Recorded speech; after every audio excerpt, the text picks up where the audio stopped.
Bienvenidos a Mesa de Periodistas. En menos de 30 días, México vivirá las elecciones más grandes de su historia. Vamos a evaluar los resultados del segundo debate presidencial y el escenario para el tercero, en momentos donde Massive Caller da esperanzas a la candidata opositora Xóchitl Gálvez frente a la oficialista Claudia Sheinbaum. Alberto Bello, director de Enfoque Noticias en NRM Comunicaciones, Salvador Frausto, director de Investigación de Milenio, Ulises Castellanos, director de Zona Cero. Gracias a los tres por estar con nosotros. Bienvenidos. Ulises, ¿cómo evalúas este segundo debate?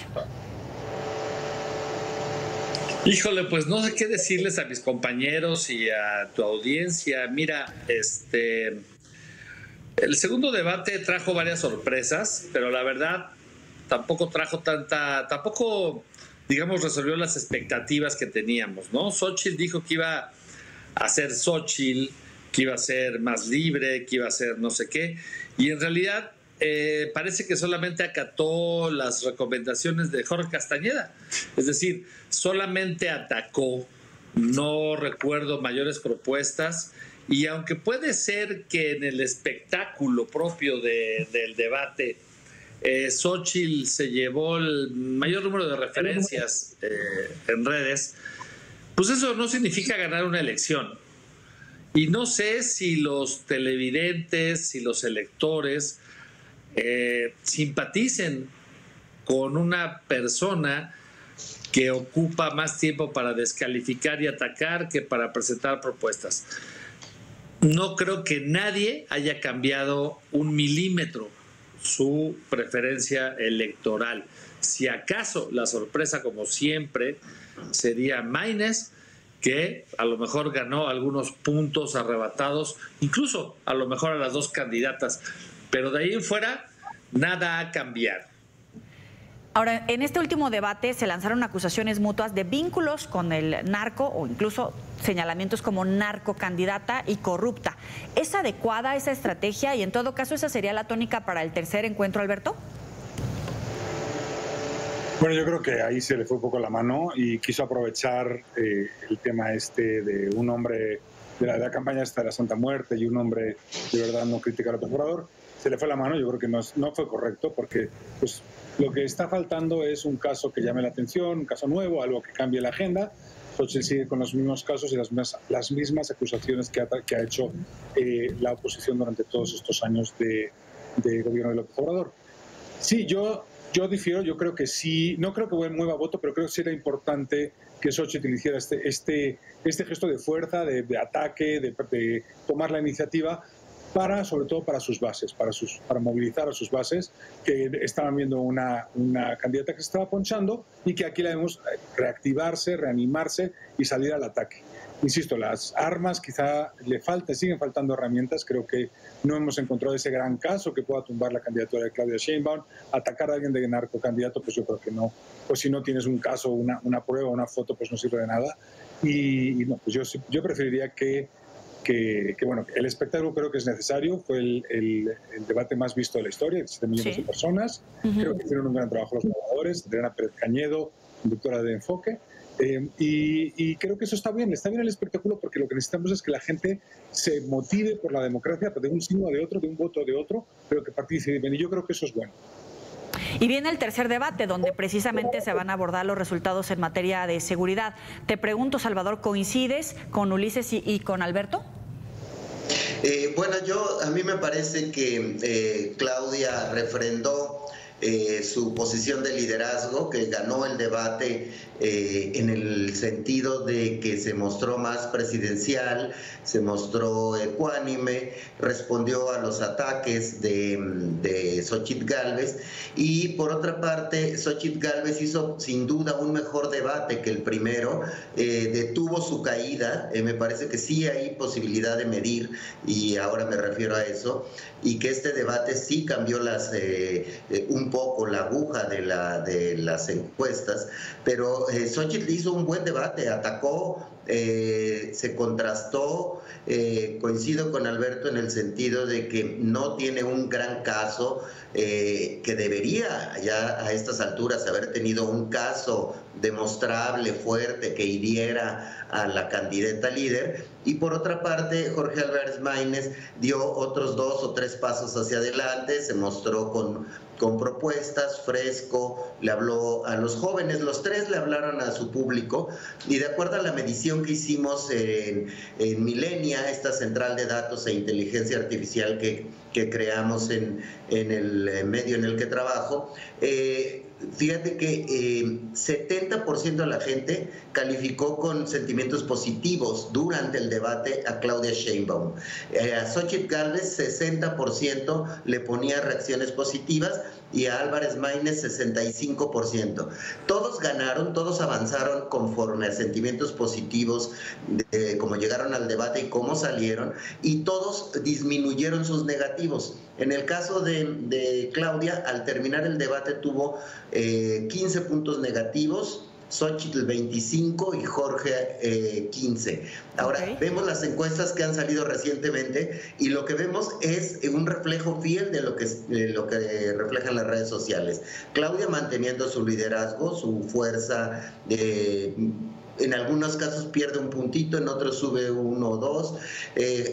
Xóchitl o frena su caída o incluso sube un par de puntos, y en cambio Álvarez Maínez sube entre 2 y 4 puntos. Es decir, sí movió la aguja, y me parece que tiene mucho que ver en esos que no estaban tan convencidos de votar por los candidatos que declaraban en las encuestas, y en otros ya hay un porcentaje de indecisos que se decantó por algunas de las 3 opciones. Salvador, pero Massive Caller, por ejemplo, le da oxígeno a la campaña de Xóchitl Gálvez. Dices que movió tantito la aguja, pero ¿ese oxígeno o solamente dejó y paró la caída de Xóchitl Gálvez?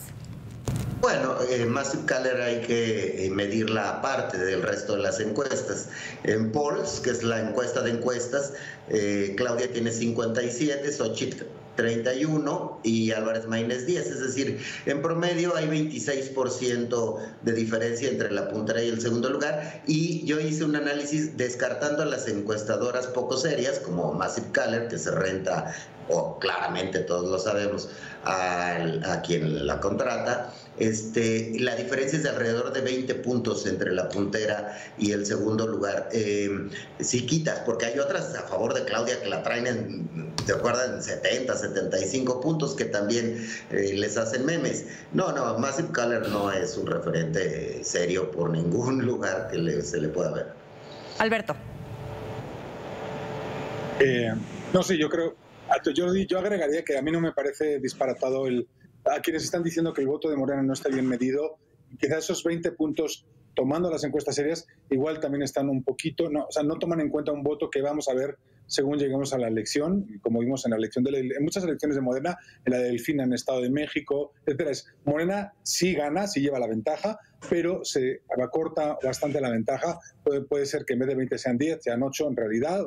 Pero sí, evidentemente, yo creo que sí que Claudia hizo un gran trabajo defensivo, era su trabajo, y se mostró presidencial, y mostró que podía tomar decisiones y que podía responder con dureza a la otra candidata, tratarla pues como sin nombrarla, como una especie de desprecio, pero muy presidencial. Yo creo que ella hizo un gran trabajo también, y como dice Salvador, todos ganaron. Es una encuesta en la que todos ganaron, y yo insisto, para mí el espectáculo, que a veces nos produce rechazo, a mí me pareció que era adecuado y es conveniente para que la gente se involucre y para que la gente esté participando en las elecciones y se involucre en la democracia, porque si vamos a contar programas económicos, yo que me he dedicado a eso toda mi vida, que he sido periodista económico muchos años, pues la gente se aburre. ¿A qué nos engañamos? Oye, Ulises, ¿cómo abordará el tema Claudia en este tercer debate presidencial? Uno de los temas es seguridad, para lograr un equilibrio entre lucir sus propuestas, su proyecto, seguir luciendo presidencial, autónoma en todo caso, que le han criticado, no golpear a la administración del presidente López Obrador y prometer mejorar los resultados para convencer al electorado? Mira, yo creo que Claudia tiene la oportunidad, después de los 2 debates anteriores, de capitalizar lo aprendido. Tiene todo para lucirse o para hablar en positivo de lo que ha hecho este gobierno, más lo que ella piensa hacer. A mí me parece, y ayer leía a Jorge Cepeda Patterson justamente en Milenio, pues que no tiene sentido que le responda a Xóchitl. La verdad es que no tiene para qué engancharse. Yo pienso que Claudia tiene que ir a hablarle al electorado y ni modo. Tiene que ignorar al segundo y tercer lugar porque no tiene para qué discutir con ellos. Si acaso atajar alguna mentira flagrante. A mí me parece que Xóchitl va a echar su resto, si es que hay algo, si sus patrocinadores todavía tienen algo que aportar. Pues me imagino que van a querer soltar grandes mentiras, ¿no? Hay que decir una cosa, y a mí me molesta mucho en este ambiente, en esta conversación pública que hoy tenemos, que no haya consecuencias para las mentiras, que no haya consecuencias para las fake news, que no haya consecuencias para las calumnias, incluso que no haya consecuencias para encuestadoras patito como Massive Caller. Y yo creo que si este país le pone consecuencias, por ejemplo, a las encuestadoras absurdas como Massive Caller, cuando termine el 2 de junio y sepamos dónde quedaron sus parámetros, si no le ponemos una consecuencia a las mentiras, vamos a seguir navegando en un lodazal. Claudia no tiene por qué detenerse en ninguno de los ataques que va a recibir el próximo debate. Tiene que hablar, es prácticamente una presidenta electa, tiene que hablar de lo que va a hacer en el próximo sexenio. Bueno, vamos a hacer una pausa, pero en este segundo debate se hablaba de los casos de presunta corrupción de los hijos del presidente y se sacaban ahí información. Y también sobre el cártel inmobiliario. Tendríamos que ver entonces denuncias como incluso se puso sobre la mesa. Vamos a hacer la pausa, volvemos con el tema. Seguimos en Mesa de Periodistas. Alberto, ¿coincides con que se debe de poner sobre la mesa, por un lado, a las encuestadoras patito y por otro lado, de estas acusaciones donde hay fake news o donde hay un manejo intencionado de información, como por ejemplo se ponía sobre la mesa a los hijos del presidente, el cártel inmobiliario, entre muchos otros, y también se habló de, si tienes prueba, denuncia, que llegue hasta ese terreno? Respecto a la corrupción, empecemos por lo último. Hay un tema curioso, el Financiero saca una encuesta que ha mencionado el presidente, donde ya tiene 60 puntos de aprobación y se cayó la desaprobación. Pero en esa misma encuesta hay un dato que estuvimos comentando hoy en Enfoque, que es que la percepción de corrupción sube a 54 puntos los que piensan que está muy mal y 29 los que piensan que está muy bien. Es decir, hay una percepción de que la corrupción ha crecido. Yo lo atribuyo no al debate, evidentemente, pero sí a la conversación de las elecciones, donde todas estas acusaciones están empezando a pesar en la ciudadanía, que está viendo una corrupción mucho más asentada de lo que, pues, por supuesto, lo que dice el presidente. 54 de cada 100 personas piensan que está muy mal la corrupción y solo 29 piensan que está bien. Entonces eso es un tema grave y que luego, denuncias, pues evidentemente la razón por la que no hay denuncias es porque no hay evidencias para hacer denuncias y si no ya tendríamos las denuncias, ¿no? Es lo que yo siento, que muchas de las acusaciones que estamos viendo se basan en pruebas, yo creo que son pruebas que son válidas desde un punto de vista de conversación pública, pero no tienen validez jurídica, pues son excusas ilegales, etcétera, etcétera, que no, evidentemente no van a ningún lado con una acusación. Evidentemente, como una democracia madura, deberíamos estar esperando que eso sucediera, no sucede. ¿Qué pienso de las encuestas patito? Pues las hemos sufrido, ahí están. Yo creo que la industria debería regularse, debería crear una asociación, debería vetar aquellas que son patito, debería exigir. Yo creo que la ley, más que prohibir, lo que debería exigir la ley es transparencia absoluta. ¿Quiénes son tus clientes? Si tu cliente es el Frente o tu cliente es Morena, tienes que decirlo. Pues tus números, pues ya sabemos de dónde vienen. Me gustaría hacerlo de una manera de autorregulación de la industria, así a lo británico, pero pues no somos así en este país y habrá que ponerlo por ley. Eso es lo máximo que haría. Yo no prohibiría, creo que ya bastantes amenazas tienen la libertad de expresión, vamos a dejarlo. Salvador, ese desencanto del combate a la corrupción que ponen aquí sobre la mesa, ¿puede tener algún efecto para alguna de las candidaturas? Sí, sin duda. Me parece que, aunque coincido con Ulises y con Alberto de que debe de alguna manera controlarse el tema de las mentiras en los debates presidenciales o el tema de las encuestas patito.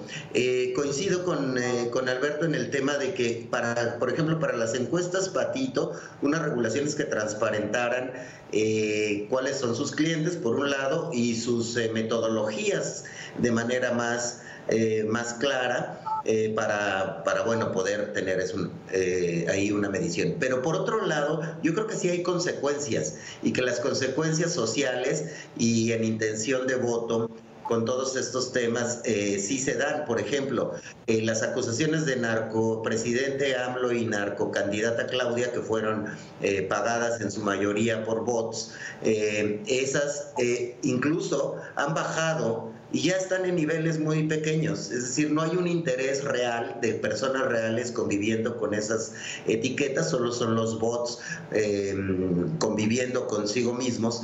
Entonces, pues es algo imaginario, eso no pega de gran manera. Sin embargo, la sanción y falta de confianza a la corrupción que ha habido en el gobierno de López Obrador, lo vemos en esta encuesta de hoy de El Financiero, y lo vemos en que eso le pone un tope a Claudia Sheinbaum para crecer. Aún así no alcanza. ¿Por qué? Porque el caso que le gusta más a la oposición, que es el de los hijos del presidente, no ha alcanzado para judicializarse.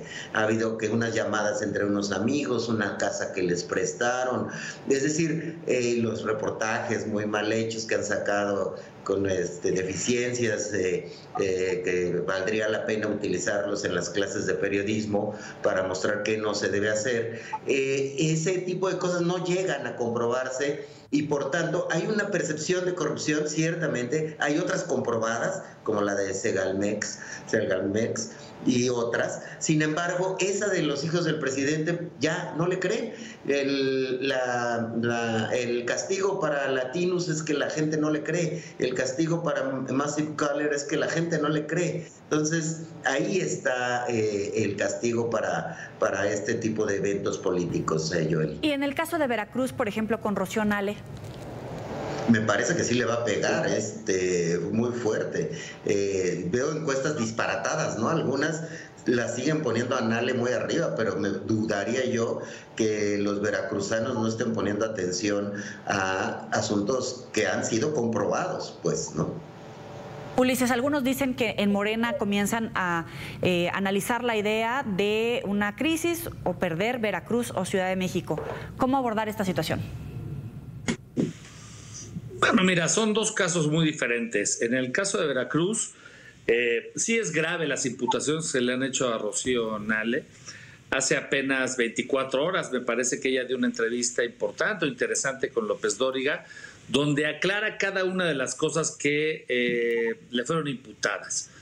Ella presenta papeles donde dice que no es su casa, que está rentada, que esto, que el otro. No sé ni siquiera si lo que le presentó a López Dóriga sea verdad, pero digamos que se defendió. Pero en este océano de mentiras, si tus mentiras más o menos están bien elaboradas y es creíble y es posible que un político haya acumulado hasta un departamento en Nueva York, pues sí, puede pegarle en las encuestas de Veracruz. Además, el gobernador Cuitláhuac es malísimo. Entonces, no sé si Morena realmente va a lograr quedarse con Veracruz. No lo sé. El caso de la Ciudad de México es mucho más complejo. Hay dos factores muy importantes. Uno, hay una cierta distancia en los equipos de trabajo entre Claudia y Clara. Es decir, hay ciertas desconfianzas en los equipos y eso ha evitado que se trabaje en coordinación. Dos, Clara Brugada no está recorriendo la ciudad. No la vemos, salvo en 2 o 3 lugares. Sé que tiene un tema de salud importante y que decidió atendérselo en medio de esto, y yo creo que eso le está afectando.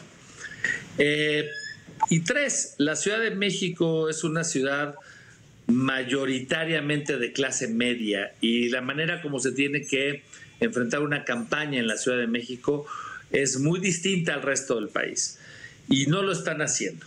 Lamentablemente el equipo de Clara me parece que se está recargando en Claudia y en el presidente, y eso no es suficiente. Creo que ¿Qué significaría sí perder la Ciudad de México para Morena, Ulises? ¡No, hombre! Una monserga. Sería gravísimo para Claudia, porque sería terrible para Claudia entrar a la presidencia el primer día, el 1 de octubre, con un gobierno de oposición en esta ciudad, porque es la que tiene el mayor eco en todo el país. Perder Yucatán no importa, pero perder la Ciudad de México es perder una vicepresidencia, y la oposición concentraría todo. Apenas acabamos de ver este absurdo que se presentó hace 24, 48 horas con las falsas, ¿cómo se llama?, fosas clandestinas aquí en Iztapalapa y Tláhuac, cómo apenas unos huesos de perro pueden movilizar a toda la ciudad. Perder la Ciudad de México sería catastrófico. Clara y Claudia desean y quieren ganar en pareja y en conjunto. Además, creo que para la Ciudad de México sería muy lamentable que un grupo, digamos que tan perverso, y me atrevo a decir con ciertas infidencias que conozco, con corrupción, ¿saben? El panismo que pudiera instalarse en la Ciudad de México sería terrible, pero no importan ellos. Lo que importaría es que tendríamos una ciudad absolutamente trabando al gobierno federal. Y voy a decir una última cosa para los chilangos. Si ya no nos acordamos aquí de lo que son las marchas y los bloqueos, no les quiero decir lo que va a pasar si gana Taboada. No vamos a poder circular ni en División del Norte. Alberto, te veía como que tenías ahí tus contrastes. No, yo estoy de acuerdo en Veracruz. El trabajo que hizo el gobernador Citlahua, que es lamentable y todo el mundo lo sabe. O sea, una erosión a ley combate con dos temas, el gobernador anterior y sus casos de corrupción, posible de supuesta corrupción. Entonces, creo que los casos, sabemos que fue un empresario que denunció, escuché totalmente lo que le dijo López Dóriga y escuché esa conversación y sus defensas. Creo que lo ha armado bien, vamos a ver si la gente la cree y si se rebaten algunos de esos puntos. Yo creo que Veracruz sí está en el aire, están quizá a menos de 10 puntos, a 10 puntos máximo de distancia, y todavía, o sea, yo creo que sí Yunes puede ganar la elección. En la Ciudad de México estoy de acuerdo, el equipo de Claudia y de Clara no se hablan, y es más, el equipo de Claudia te dicen, bueno, que se pongan las pilas, Clara, que se pongan las pilas, que se pongan las pilas. Es decir, no hay una actitud de vamos a arrimar el hombro, sino más bien de que siga jalando, porque no, si no, esto no va a funcionar. A mí no me parecería tan desastroso que la oposición ganara, me parecería un buen equilibrio sano de gobierno. Si gana Clara, también, no sé, también la conozco bien, creo que ha hecho un buen trabajo en esta palapa, sería un pelo, pero siento que también un poco de contraste no nos vendría nada mal en el país después de un sexenio tan homogéneo, de tanto poder, ¿no? ¿Pero no sería catastrófico para Morena perder el bastión Ciudad de México? Creo que sería aprender a gobernar de otra manera, ¿no? A mí sí me preocupan siempre los gobiernos apabullantes y que se sienten poderosos, porque de ahí vienen corrupción, abuso de poder, o sea, falta de libertades. Yo prefiero un equilibrio, y no me parece mal si el equilibrio es pues que pierda una capital importante o pues que tenga una mayoría menor en el Congreso. Es decir, a mí esas cosas, desde un punto de vista puramente teórico, estuviéramos hablando de quien estuviéramos hablando, me parecería sano, en cierto sentido, ¿no? Como democracia únicamente, ¿no? O sea, tener el 70% de las gobernaturas, la capital, el gobierno federal, los congresos, tal, eso a mí me parecería un poco preocupante. También simplemente porque el poder, cuando es demasiado, pues uno tiende a equivocarse. Alberto Bello, permíteme, Yoli, aquí hay un tema que es el que está en debate en el país, es un gobierno débil o un gobierno poderoso. Y mucha gente quiere tener un presidente o una presidenta débil. Por eso quieren que la ciudad la gane la oposición. Alberto Bello, Ulises Castellanos, Salvador Frausto, gracias a los tres por estar con nosotros aquí en Mesa de Periodistas. Se nos acabó el tiempo, por desgracia, pero nos vemos la próxima. Pásela bien. Hasta pronto.